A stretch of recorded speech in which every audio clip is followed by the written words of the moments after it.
Bem, olá você que me assiste, olá os professores aqui presentes. Meu nome é Francisco Anderson Costa da Silva, aluno da Universidade Federal do Ceará, Faculdade de Educação, no curso de Pedagogia. Estou aqui apresentando meu trabalho de conclusão de curso, que se chama Visão do Professor quanto ao uso de tablet na escola. Este trabalho está sob a orientação do professor José Rogério Santana, e tem como base uma reflexão sobre o estudo do behaviorismo. Eu dedico esse trabalho à minha filha Ana Karen, com todo o amor do mundo, a quem me inspirou muito da conclusão desse curso. Destaco aqui uma reflexão, uma frase exatamente do pai do behaviorismo radical, chamado Burrus Frederick Skinner, que diz: a educação é aquilo que sobrevive depois que tudo que aprendemos foi esquecido. Como introdução, nós destacamos as ferramentas necessárias para a formação intelectual adequada, presentes na educação básica, que nós sabemos vai desde a qualificação do professor, bem como a estrutura e organização da escola, que são importantes e estão ligadas diretamente à formação do aluno. Nós destacamos também a inclusão tecnológica na escola, que se faz presente desde meados de 1994, com a chegada dos primeiros computadores nas escolas públicas e particulares, que na época já se tinha uma ideia de que a máquina poderia vinha substituir a figura do professor. É uma ideia um tanto primitiva, porque muitos professores naquela época eles não tinham uma formação voltada para o ensino da informática, para que um conhecimento abrangente do que diz respeito à tecnologia. Então, aquilo ainda despertava a curiosidade do professor, que via até ali uma certa ameaça com relação à chegada desses meios eletrônicos. E daí nós passamos de 1994, nós vamos para 2010, com o surgimento do tablet, que, como eu disse, 2010, ou seja, um aparelho que sequer tem 10 anos.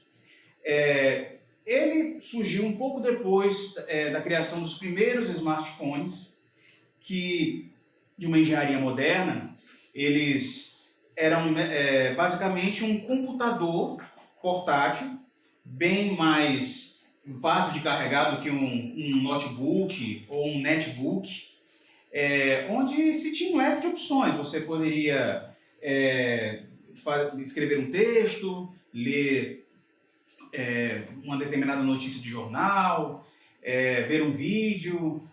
O mais, talvez, ponto mais discutível, poderia ler um livro. Vou já explicar por que esse é um tema discutível. Com relação ao surgimento do tablet, é de se considerar que ele chegou assim, com um alto custo. Realmente nem todos da sociedade daquela época tinham acesso, ou seja, era para as pessoas que realmente poderiam pagar, era um valor bem elevado do que o próprio smartphone, e devido à facilidade com relação aos seus aplicativos e demais utilidades, como falei agora há pouco, a facilidade de ler um livro através da tela, e pela tecnologia touchscreen, onde permite que você passe as páginas simplesmente com o toque do dedo, as escolas começaram a pensar de como isso poderia facilitar as táticas educativas voltadas para a formação do aluno.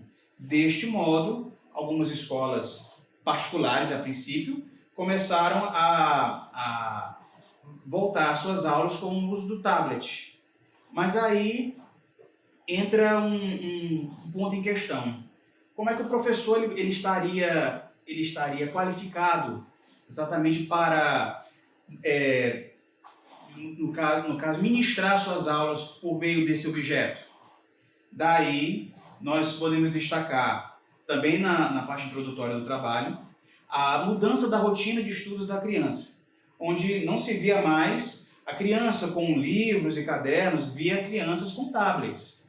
E aquilo era bem sugestivo, porque acabava despertando a curiosidade da criança em saber como aquilo funcionava, o que ela podia fazer. O ser humano, como todos sabem, já é curioso por natureza.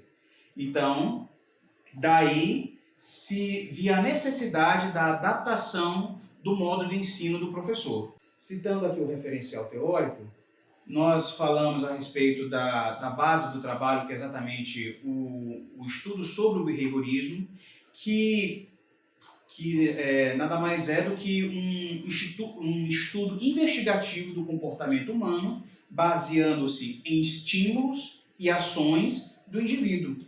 Então, no que diz respeito ao behaviorismo radical, exatamente o behaviorismo de Skinner, ele está voltado exatamente para essa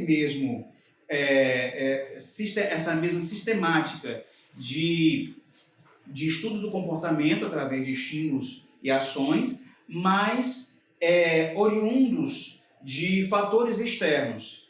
Fatores externos estes que eu coloco como exemplo a cultura. Mas que relação tem a cultura com o tablet? Nós sabemos que hoje os meios tecnológicos eles estão inseridos na sociedade, no cotidiano do indivíduo, a todo instante. Então, você vê pessoas com smartphones, o próprio tablet, você vê pessoas com notebooks, laptops, todos, a maioria com acesso à internet. Então, isso podemos entender que os meios os meios tecnológicos, no caso, esses meios como o tablet, eles foram culturalizados. Eles adentraram na cultura do indivíduo. E, no que diz respeito a essa cultura, nós frisamos o comportamento das crianças com a utilização desse aparelho. Nós sabemos que, como falamos, há um leque de opções que o aparelho oferece, mas também há riscos, como qualquer outro computador ou notebook que uma criança venha manusear.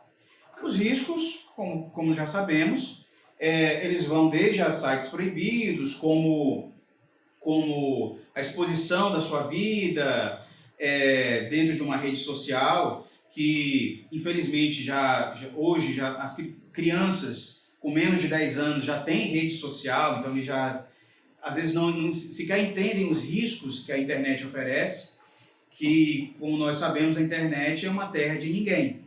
Então, deste modo, compreendendo os riscos, mas também as utilidades, as qualidades que esse meio eletrônico oferece, nós entendemos o tablet como uma ferramenta educativa, que ele pode, sim, voltar a sua ideia nesse contexto da educação, da informação, e ele pode estimular a curiosidade da pessoa, ou seja, da criança. Se faz entender que no começo, quando os primeiros tablets começaram a ser utilizados nas escolas, o professor ele estava lá como um mero facilitador da aprendizagem. Daí nós enxergamos, dentro dessa reflexão, elementos da pedagogia nova desenvolvida por Dewey, onde o professor está lá exatamente observando para facilitar o entendimento e não imediatamente intervindo. A metodologia que nós utilizamos foi a pesquisa de obras voltadas exatamente para esse tema, né? Livros, artigos e, o mais importante, as entrevistas que realizamos com professores da rede pública e da rede particular, e alunos também. Durante essas entrevistas, nós já tínhamos uma base assim, do que os professores iriam nos responder, né? Para entender exatamente a visão que eles têm com relação a essa inovação tecnológica. E se de fato há um risco com relação à presença do professor em sala de aula. Deste modo, nós, através desse estudo e dessas entrevistas, nós conseguimos constatar que a visão do professor, ela é otimista. Então, o professor, assim, as professoras que foram entrevistadas, elas, em nenhum momento, elas se mostravam preocupadas com essas inovações, com toda essa tecnologia que adentrou no cotidiano da escola. Mas também ela é uma visão cautelosa e reflexiva. Por quê? Porque elas entendem que, assim como muitas outras áreas, o professor ele precisa se qualificar, ele precisa acompanhar toda a corrida tecnológica que ocorre no mundo nos dias atuais. Então, eles entendem que o ofício da tecnologia está lá para auxiliá-lo no que diz respeito às suas táticas voltadas para a educação do aluno.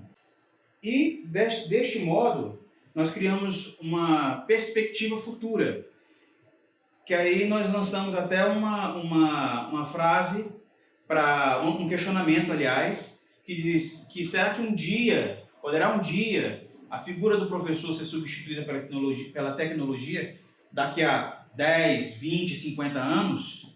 Então, pelo que nós entendemos nas entrevistas, as professoras, algumas já atuantes há bem mais tempo, outras nem tanto, elas entendem que vai ser toda uma questão de qualificação. Então, o professor exemplificando o professor de informática, ele precisa saber exatamente o conteúdo que ele vai ministrar, ele precisa entender exatamente como aquele tema está sendo desenvolvido e quais as inovações que ele trará um dia. Então, o professor, não necessariamente da área da informática, que trabalha com tablet, dentro da sala de aula, ele também precisa entender que ele precisa conhecer toda a sistemática do aparelho, precisa conhecer, como nós falamos antes, dos riscos, das utilidades que estarão voltados para a criança, para o estudo da criança, e analisar exatamente como elas estão aprendendo pelo tablet. Será que estão aprendendo mais por tablet ou por livros? Será que elas estão realmente aprendendo ou estão manuseando apenas com um tom de brincadeira ou apenas para, curiosamente, mexer no aparelho para, sei lá, encontrar um joguinho e tal? Então, a figura do professor é sim necessária neste contexto.